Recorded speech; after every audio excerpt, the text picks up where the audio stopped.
안녕하세요. 산재박사TV의 조경준 농사 김하연 농사입니다. 요새 코로나 때문인지는 모르겠는데 배달 근로자분들이 많이 늘어나신 것 같아요. 그래서 저희 법인에 조금 교통사고 산재 관련해가지고 문의가 많이 들어오고 있죠. 그래서 저희가 이번에는 한번 좀 교통사고 산재 중에서도 범죄 행위가 조금 엮이게 되면 산재 처리가 어려운 경우가 많아요. 그래서 이제 어떤 경우에는 범죄 행위로 판단이 돼서 산재 처리가 안 되고 또 어떤 경우에는 산재 처리가 가능한 것인지를 이 영상을 통해서 소개해 드리려고 합니다. 자, 그러면은 설명을 드리기에 앞서서 근거 법령부터 한번 짚고 넘어가 보도록 하겠습니다. 산재보험법 제37조 2항에서는 범죄 행위 또는 범죄 행위로 인해 발생한 사고에 대해서는 업무상 재해로 인정하고 있지 않습니다. 하지만 법에서는 이 범죄 행위가 어떠한 것인지 구체적으로 서술하고 있지 않기 때문에 모함이 있습니다. 그렇죠. 이 범죄 행위라는 표현이 상당히 애매한데요. 판례는 중과실에 의한 범죄 행위인 경우에 이렇게 산재가 적용되지 않는다고 보고 있는 입장이고요. 다시 바꿔 말하자면은 중과실이 직접적인 산재 발생의 이유가 되는 경우에만 산재가 부정된다고 볼 수 있겠습니다.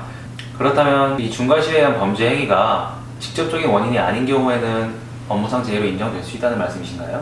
그렇죠. 예를 하나 들어보자면 본인이 음주운전을 한 건 아니지만 회사 사람들과 함께 이제 회식을 한 후에 다른 동료 근로자분이 이제 술을 먹고 운전을 하시다가 사고가 발생했다고 하면 그 경우에도 자기가 직접 음주운전을 한 건 아니기 때문에 산재로 인정이 된다는 예시를 또 공단 측에서 들고 있고요.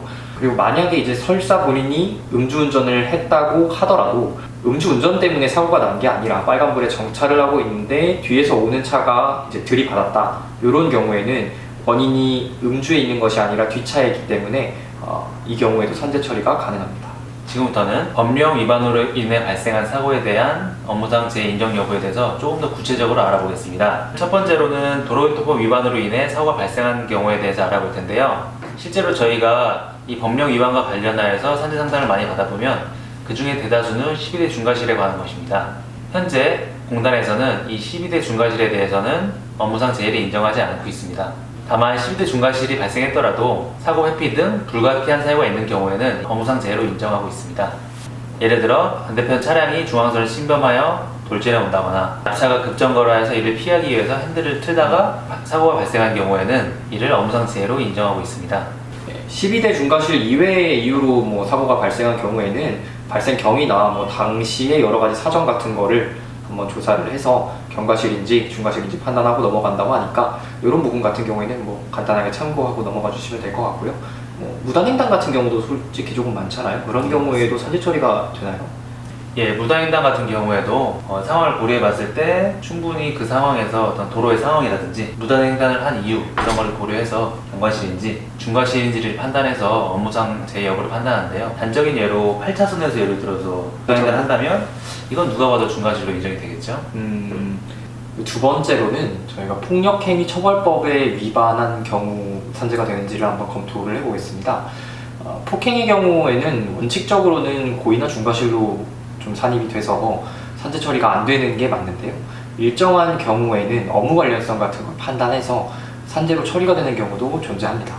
일반적으로 업무 관련성을 어떻게 판단하는지에 대해서 이제 공단이 예시를 든 게 몇 개가 있죠. 공단에서는 이러한 폭력행위에 대해서 회사에서의 업무 처리 방식에 관한 것인지 아니면 폭력행위의 원인이 무엇인지 폭력행위가 사 내에서 혹은 사 외에서 발생한 것인지 그리고 평소에 폭력행위 당사자들끼리 사적 감정이 없었는지 이러한 것을 고려해서 업무상 재해 여부를 판단합니다. 예를 들어서 내가 출퇴근을 하다가 옆 사람과 가벼운 신체 접촉으로 인해서 감정적인 싸움으로 번지고 이것이 폭력행위로 이어진다면 이는 업무와 관련성이 없기 때문에 업무상 재해로 인정되지 않고요. 회사 내에서 업무 처리와 관련해서 뭐 상사나 부하 직원과 얘기를 하다가 언쟁이 폭력으로 번져서 사고가 발생하게 된다면 이는 업무상 재해로 인정되게 됩니다.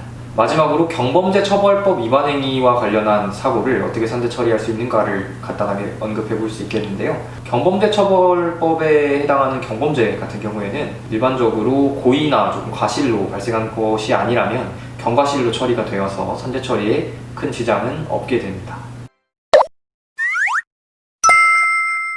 중과실 같은 경우에는 애초에 좀 중과실이 문제가 되지 않는 경우가 가장 좋겠지만 혹시 이제 중과실로 인해서 산재가 불승인 되었다고 하더라도요, 저희가 오늘 설명해드린 사례들을 보시면 뭐 부득이하거나 불가피한 이유들이 있다는 걸 입증한다면 한 번쯤은 이거를 뒤집어 볼 만한 여지가 있으니까요. 이런 쪽으로 좀 활로를 찾는데 본 영상이 좀 도움이 되었으면 좋겠습니다.